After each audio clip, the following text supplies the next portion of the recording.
अस्सलाम वालेकुम। जैसे कि स्टूडेंट्स हम एल्गोरिथम के बारे में पढ़ रहे थे और हमने तकरीबन एल्गोरिथम का टॉपिक जो है वो कंप्लीट कर लिया था और मैंने नेक्स्ट टॉपिक के बारे में भी आपको बताया था कि जो नेक्स्ट टॉपिक है वो है टेस्ट डाटा। तो टेस्ट डाटा क्या है, नाम से ही हमें पता चल रहा है कि जब हम कोई एल्गोरिथम और फ्लो चार्ट के ऊपर कम्प्लीटली वर्क कर लेते हैं और एक ख़ास सॉल्यूशन तक पहुंच जाते हैं तो हमें कुछ डाटा के साथ उस सॉल्यूशन को या एल्गोरिथम को परखना पड़ता है कि क्या वो सही है या नहीं है।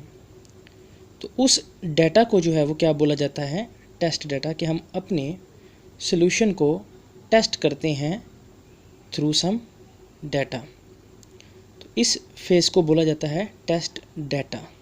उम्मीद है कि समझ आ गई होगी, बहुत आसान से इसकी रीडिंग में जो है वो इसमें मटेरियल लिखा हुआ है। तो आगे बढ़ते हैं। Importance of testing. Importance of testing क्या है?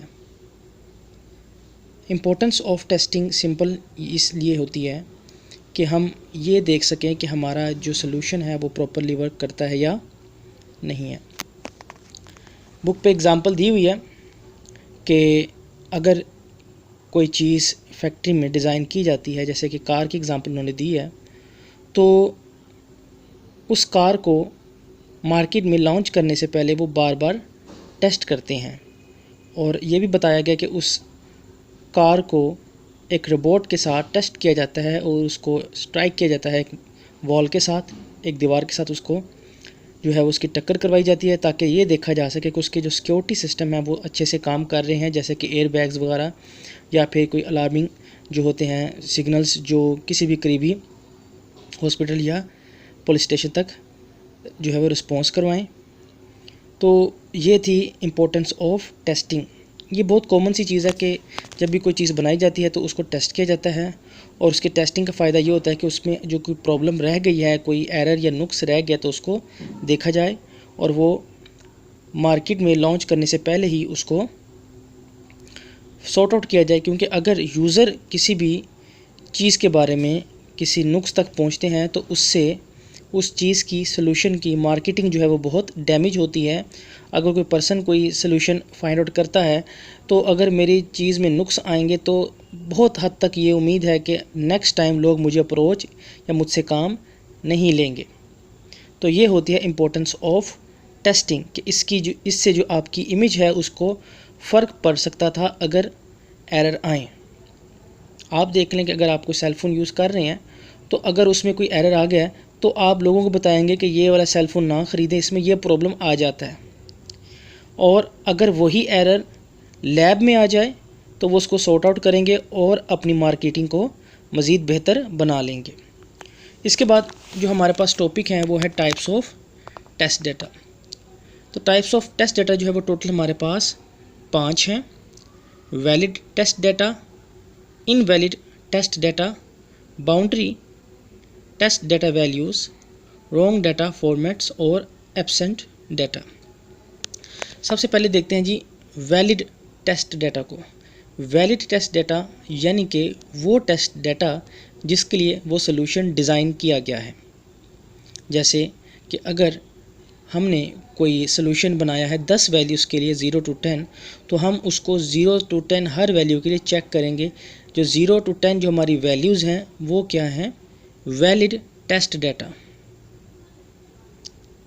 ठीक है, समझ आ गई। यानी कि अगर हमने किसी मकसद के लिए उस सिस्टम को बनाया है तो उस मकसद के लिए उसको चेक करना क्या कहलाता है, वैलिड टेस्ट डाटा। यानी कि जिस मकसद के लिए उसको बनाया है उसी मकसद के लिए उसको चेक करना क्या कहलाता है, वैलिड टेस्ट डाटा। इसी तरीके से इनवैलिड टेस्ट डाटा क्या है कि अगर हमने किसी सॉल्यूशन को किसी ख़ास मकसद के लिए बनाया है तो अगर हम उस ख़ास मकसद से हटकर उसको टेस्ट करते हैं या टेस्ट डाटा के साथ उसको चेक करते हैं तो वो कहलाएगा इनवैलिड टेस्ट डाटा। ठीक है, जैसे मैंने अभी एग्जांपल दिया कि हमने एक सॉल्यूशन को डिज़ाइन किया है फॉर द वैल्यूज़ 0 to 10, तो अगर हम उसको वैल्यू 1 दे देते हैं तो वो तो है हमारे पास वैलिड टेस्ट डाटा। लेकिन अगर हम उसको वैल्यू देते हैं 11 तो वो क्या है, इनवैलिड टेस्ट डाटा, कि हमने उसको इनवैलिड टेस्ट किया है वैल्यूज़ के साथ, यानी कि इनवैलिड जो है वो वैल्यूज़ उसको दी हैं और चेक किया कि क्या वो किस तरीके से रिस्पॉन्स करता है, कि वो हमें बताता है कि ये इनवैलिड वैल्यूज़ हैं या फिर भी वो उसके ऊपर भी काम कर देता है। तो ये था इनवैलिड टेस्ट डाटा। पहला था वैलिड टेस्ट डाटा, दूसरा है इनवैलिड टेस्ट डाटा। यानी कि पहले में कि जिस मकसद के लिए जिन वैल्यूज़ के ऊपर काम करने के लिए हमने उसको बनाया है उसी के ज़रिए चेक करना, और दूसरे में जो वैल्यूज़ हट कर हैं हमारे मकसद से उसके ऊपर उसको चेक करना कि वो क्या रिस्पॉन्स करता है, क्या वो उसके अकॉर्डिंग रिस्पॉन्स करता है, क्या वो यूज़र को गाइड करता है कि आपने सही वैल्यू जो है वो इनपुट नहीं की या सही अप्रोच आपने सेलेक्ट नहीं की। उसके बाद है boundary test data values. Boundary हमारे पास एक हद से लफ्ज़ निकाला गया है। तो जैसे कि हमारे फर्स्ट सिनेरियो ही है 0 to 10, तो हम क्या करेंगे, हम इस 0 से हटकर बहुत छोटी से छोटी वैल्यू के लिए उसको चेक करेंगे कि ये छोटी से छोटी वैल्यू के ऊपर जाकर भी ये सही काम करता है या नहीं, और जो बड़ी से बड़ी वैल्यू है उसके ऊपर भी जाके ये सही काम करता है या नहीं। ये तकरीबन मैच करता है इनवैलिड से, लेकिन थोड़े से फ़र्क के साथ इसको बोला जाता है बाउंड्री टेस्ट डाटा वैल्यूज़।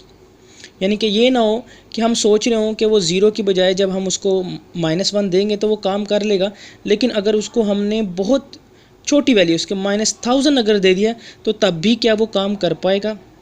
इसी तरीके से अगर हमने 0 to 10 बोला है तो क्या वो 100 पे जाकर भी या 1 लाख के ऊपर भी जाके वो काम कर पाएगा या नहीं। यानी कि ये बहुत मिनिमल और एक्सट्रीम वैल्यूज़ के ज़रिए हम उसको चेक करेंगे कि क्या वो सही काम करता है या नहीं। फिर है रॉन्ग डाटा फॉर्मेट, कि अगर हमारा फॉर्मेट जो है जिसके लिए हमने उसको बनाया उससे हट कर वैल्यू देते हैं तो क्या वो काम कर पाएगा या नहीं। उसी पहली एग्जांपल को लेते हैं जो मैं जिसके ऊपर मैं आपको समझा रहा हूँ कि हमने सोल्यूशन डिज़ाइन किया है 0 to 10 के लिए। तो अगर मैं उसको A वैल्यू या B वैल्यू असाइन करता हूँ तो ये हमारा क्या है कि ये हमारे फॉर्मेट से ही हट गया है।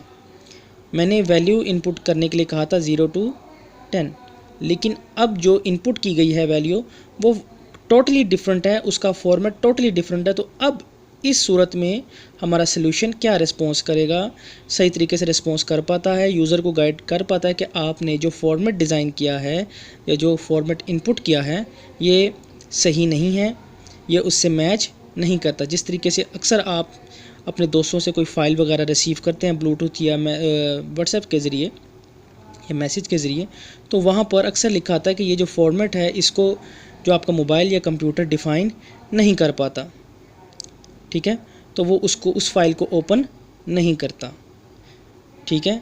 तो इस सूरत में वो यूज़र को कैसे गाइड करेगा, यानी कि हमारा सलूशन जो है वो हर आने वाली सिचुएशन के लिए तैयार होना चाहिए। हमने जो सिस्टम डिज़ाइन किया है वो हर आने वाली सिचुएशन के लिए तैयार हो। फिर है जी एब्सेंट डाटा। एब्सेंट डाटा के लिए भी हम अपने सलूशन को या जो हमने प्रोग्राम डिज़ाइन किया है उसको तैयार रखते हैं। एब्सेंट डाटा क्या है? एब्सेंट डाटा का मतलब क्या है कि अगर हम कोई डाटा दे रहे हैं और वो जो हम जिस मकसद के लिए या जिस काम के लिए या जो उसका तरीक़ाकार था उससे अगर हमने हट कर वैल्यू दी है तो वो उसको भी चेक कर पाए। इसकी आसान सी एग्ज़ाम्पल यह है कि अगर आप जो है वो किसी फॉर्म में अपना या किसी का national identity card number enter करते हैं तो उस आइडेंटिटी कार्ड के कुछ ख़ास डिजिट्स हैं जिसके ऊपर वो बिलोंग करता है। तो अगर फॉर एग्ज़ाम्पल वो डिजिट 13 हैं तो अगर किसी ने 12 या 10 या 9 दे दिए हैं तो उस सूरत में हमारा जो सलूशन है, जो सिस्टम है, जो हमने डिज़ाइन किया है या प्रोग्राम, वो किस तरीके से रिस्पॉन्स करेगा। यानी कि जैसे किसी पर्सन ने अगर किसी दूसरे पर्सन से एंट्री के लिए फॉर्म के अंदर फ़ोन नंबर मांगा है तो अगर आप फ़ोन नंबर देते हैं और आपके वो नंबर जो हैं वो कंप्लीट नहीं हैं तो उस सूरत में वो कैसे रिस्पॉन्स करेगा। इस सिचुएशन को बोला जाता है एब्सेंट डाटा। किसी डाटा वैल्यू का मिस होना, कंप्लीट ना होना, वो क्या कहलाता है? Absent data.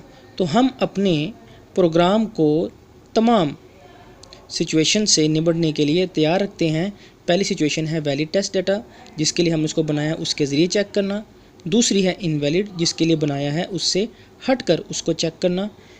तीसरी जो है वो बाउंड्री टेस्ट डाटा वैल्यूज़, कि आपने मिनिमल से मिनिमल, छोटी से छोटी वैल्यू के लिए उसको चेक किया और बड़ी से बड़ी वैल्यूज़ के लिए, क्योंकि अगर बहुत बड़ी वैल्यू है तो कंप्यूटर में एक चीज़ होती है मेमोरी, तो मेमोरी उसको कैसे हैंडल करेगी। ठीक है। इसी तरीके से जो फोर्थ है वो है रॉन्ग डाटा फॉर्मेट्स। आपने उसको रॉन्ग डाटा फॉर्मेट के ज़रिए भी चेक किया कि वो क्या रिस्पॉन्स करेगा, यूज़र को किस तरीके से गाइड करेगा।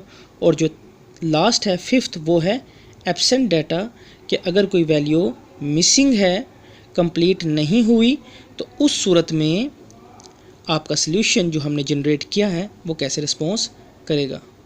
मज़ीद किसी किस्म की भी कोई प्रॉब्लम हो तो लाजमी मुझसे शेयर कीजिएगा। अस्सलाम वालेकुम।